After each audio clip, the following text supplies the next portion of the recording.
और भारत नेपाल सीमा पर पहलगाम में हुए आतंकी हमले के बाद मुख्यमंत्री योगी आदित्यनाथ की अगुवाई वाली प्रदेश सरकार ने सतर्कता बढ़ा दी है। भारत नेपाल बॉर्डर पर यूपी और नेपाल की सीमा से सटे कई जनपदों में अवैध निर्माण और अवैध मदरसों पर कार्रवाई जारी है। सरकार का मकसद है कि भारत नेपाल सीमा पर अतिक्रमण समाप्त किया जाए, क्योंकि सीमाओं को सुरक्षित रखना राष्ट्रीय सुरक्षा का पहला कदम है। इसी पर देखिए हमारी खास रिपोर्ट।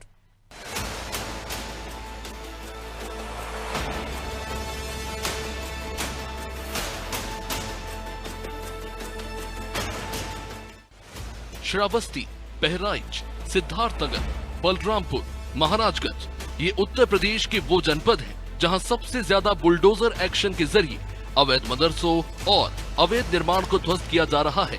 प्रशासनिक अधिकारियों की अगुवाई में इन जनपदों में ताबड़तोड़ कार्रवाई से हड़कंप मच गया। सिद्धार्थनगर, श्रावस्ती, बहराइच, महाराजगंज और यूपी के कई ऐसे जनपद जो भारत नेपाल सीमा पर हैं, वहां अवैध अतिक्रमण पर कार्रवाई लगातार जारी है। योगी सरकार भारत नेपाल सीमा पर अवैध अतिक्रमण पर लगातार कार्रवाई कर रही है। 2 दिनों से जारी यह कार्रवाई आज भी जारी है और लगातार भारत नेपाल सीमा पर ध्वस्तीकरण की कार्रवाई की जा रही है।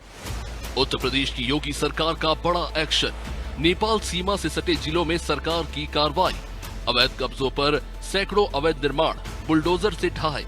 सीमा क्षेत्र के 10 से 15 किलोमीटर के दायरे में की बड़ी कार्रवाई। अवैध धार्मिक संस्थानों पर भी सरकार की सख्त कार्रवाई। आज भी इन जनपदों में अवैध निर्माण पर कार्रवाई जारी है। सरकार का प्रयास है कि भारत नेपाल सीमा पर सुरक्षा की दृष्टि से कोई भी चूक न हो। पिछले कुछ सालों में नेपाल और भारत की सीमा पर समुदाय विशेष के द्वारा डेमोग्राफी चेंज करने का प्रयास किया जा रहा है। अचानक से एक वर्ग विशेष की आबादी भारत नेपाल सीमा पर बढ़ गई है। इसके बाद भारत और नेपाल दोनों की सरकार जो है चिंतित है और यही कारण है कि योगी सरकार ने भारत नेपाल सीमा पर हुए अवैध अतिक्रमण को चिन्हित करके कार्रवाई की जा रही है। बहराइच में 79 अवैध कब्जादारों पर कार्रवाई हुई। श्रावस्ती में 17 अवैध मदरसों पर कार्रवाई की गई। इसके अलावा 119 अवैध कब्जे मुक्त कराए गए। सिद्धार्थनगर में 11, महाराजगंज में 19 अवैध कब्जों को हटाया गया। इसके अलावा बलरामपुर में भी सरकारी भूमि पर 7 अवैध कब्जे चिन्हित किए गए। 2 जगहों पर खुद ही अवैध कब्जा हटाया गया। शेष पर कार्रवाई जारी है। भारतीय जनता पार्टी के प्रदेश प्रवक्ता संजय चौधरी बताते हैं कि योगी सरकार अवैध अतिक्रमण पर लगातार काम कर रही है, जिसका असर लखनऊ से लेकर प्रयागराज तक देखा गया। इसी क्रम में भारत नेपाल बॉर्डर पर भी कार्रवाई जारी है। इसे अतिक्रमण के खिलाफ सरकार की मुहिम का अगला हिस्सा माना जाना चाहिए। देखिए, उत्तर प्रदेश में योगी आदित्यनाथ जी की सरकार इस प्रकार के अवैध अतिक्रमण के खिलाफ लगातार काम करती रही है।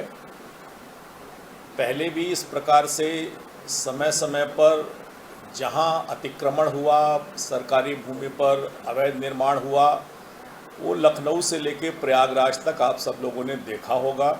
इसी के क्रम में नेपाल के आसपास के इलाकों में भी कार्रवाई हो रही है। इसको सीधे सीधे अवैध अतिक्रमण के खिलाफ उत्तर प्रदेश सरकार की पूर्व निश्चित कार्रवाई का ही एक अगला हिस्सा माना। भारत नेपाल सीमा पर अवैध अतिक्रमण पर ठोस कार्रवाई कर योगी सरकार ने साफ संदेश दे दिया है कि सीमाओं पर किसी भी प्रकार का अवैध अतिक्रमण और डेमोग्राफी चेंज का प्रयास मंजूर नहीं। लगातार कार्रवाई जारी है। सरकार ने आंकड़े भी जारी किए हैं, लेकिन सबसे बड़ा सवाल यही है कि आखिर डेमोग्राफी चेंज का नापाक मंसूबा लेकर काम कर रहे देश विरोधियों को सरकार कब बड़ा संदेश देगी।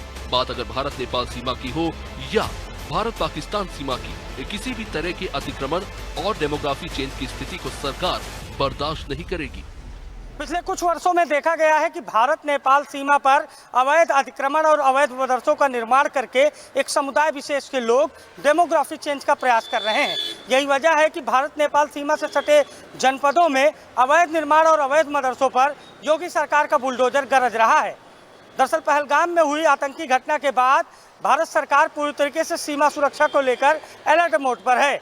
यूपी सरकार के रडार पर पहले भी कई अवैध मदरसे नेपाल बॉर्डर पर पाए गए, जहां कार्रवाई की गई थी, लेकिन अब कार्रवाई दोबारा की जा रही है और इस कार्रवाई में अभी तक सैकड़ों की संख्या में अवैध निर्माण को निशाना बनाकर कार्रवाई की गई है।